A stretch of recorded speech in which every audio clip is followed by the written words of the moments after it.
വെണ്ണ പാങ്ങില് കാഞ്ഞു അടുത്തേക്ക് ഞാൻ ഇടുന്നു. കുറെ ദിവസമായി പാചകമൊന്നും ഇല്ലാതെ. ഞാൻ വളപ്പിൽ എന്തെല്ലാം പണിയില്ലതുകൊണ്ട് പാചകമൊന്നും ചെയ്തിട്ടില്ല. ഇന്ന് ലീവാക്കിയിട്ട് ചെയ്യുന്നത്. ഇത് കടലപ്പരിപ്പ്. ഞാനിന്ന് പരിപ്പ് വട ഉണ്ടാക്കാറിഞ്ഞിട്ട് ഇതിനെ രാവിലെ വെള്ളത്തിലിട്ടിട്ട് വെച്ചത്. ഇപ്പൊ എടുത്തത് 5 മണിക്കൂർ ഇതിനെ വെള്ളത്തിലിട്ടു. എന്നിട്ട് പാങ്ങില് ഇനി വെള്ളം കൂട്ടാതെ ഇതിനെ കടയണം. കല്ലെല്ലാം നേരത്തെ വെച്ച് വെച്ചിന്. കല്ലിന് ചുറ്റും മണ്ണെല്ലുണ്ട്. അത് മഴ പെയ്യുന്നതായിട്ട് വെള്ളം ഇറ്റിക്കൊണ്ടിരിക്കുന്നത്. ഉള്ളിൽ പാങ്ങില് വൃത്തിയാക്കിന്. ഇത് അധികം വെള്ളമൊന്നും കൂട്ടിക്കൂടാ, അധികം മൊഞ്ഞും കൂടാ. അങ്ങനെ മുന്തായിട്ട് കടയണം.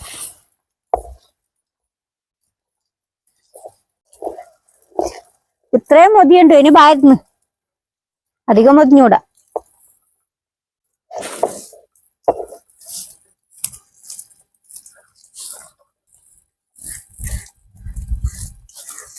ഇത് പരിപ്പ് ഇടക്ക് കടഞ്ഞു വെച്ചത്. ഇത് വെള്ളത്തിട്ടിട്ടയിൽന്ന് എടുത്തു വെച്ചത്. ഇത് കായപ്പൊടി. ഇത് പച്ചമുളക് മുറിച്ചിട്ടത്, കരിയാമ്പല, ഉപ്പ്, ഇഞ്ചി മുറിച്ചത്, ഉണക്കമുളക് മുറിച്ചത്.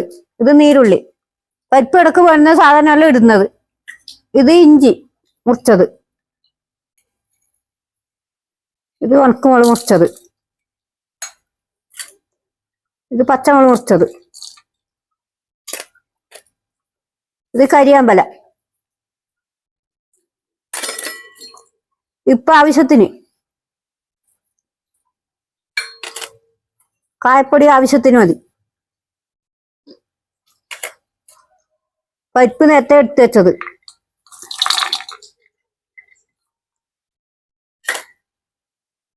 ഇത് നീരുള്ളി. ഇതെല്ലാം വേണം. ഇത് പാങ്ങില് കുഴക്കണം.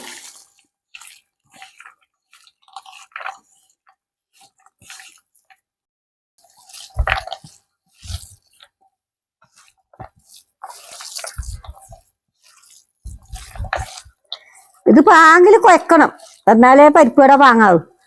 എന്നിട്ട് 2 മിനിറ്റ് വെക്കണം അവിടെ. കുഴച്ചിട്ടായി.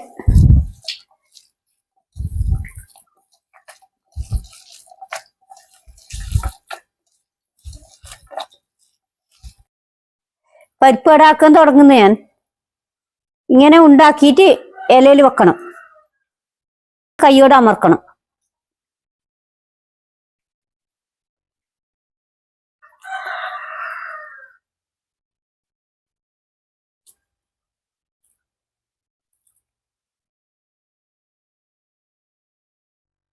ഇത്രണ്ണം പറ്റി കഴിഞ്ഞു. ഞങ്ങൾ പണ്ടത്തെ അടുക്കളക്ക് തന്നെ ആദ്യം വന്നു മഴയെല്ലായിട്ട്. നല്ലോണം തീ പറ്റുന്നുണ്ട്. ഞാൻ ചീൻചട്ടി തീമാക്കുന്നു. ചീൻചട്ടി നല്ലോണം ചൂടായി. ഇത് വെളിച്ചെണ്ണ പോയിരുന്നു.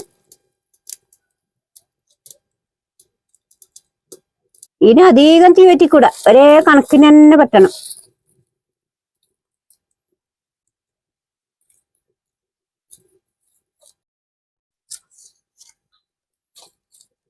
വെണ്ണ പാങ്ങില് കാഞ്ഞു അടുത്തേക്ക് ഞാൻ ഇടുന്നു.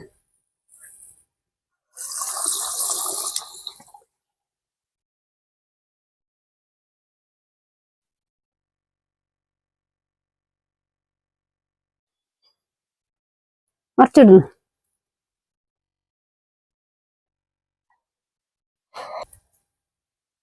ഇത് പാങ്ങില് തിളക്കുന്നുണ്ട്. ഇനി ഞാൻ എല്ലാം ആയിട്ടാകുമ്പോ നിങ്ങൾക്ക് കാണിക്കാം.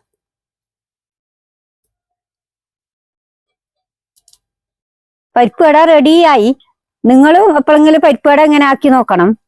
ഇത് വെന്തോക്കട്ടെ. ഞാൻ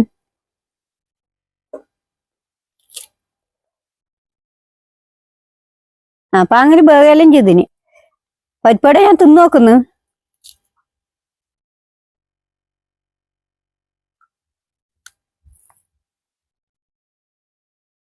നല്ല പാങ്ങുണ്ട്. എന്റെ വീഡിയോ ഇഷ്ടപ്പെട്ടെങ്കിൽ ലൈക്ക് ചെയ്യുക, ഷെയർ ചെയ്യുക. നാളെ പുതിയ വിശേഷമായി കാണാം.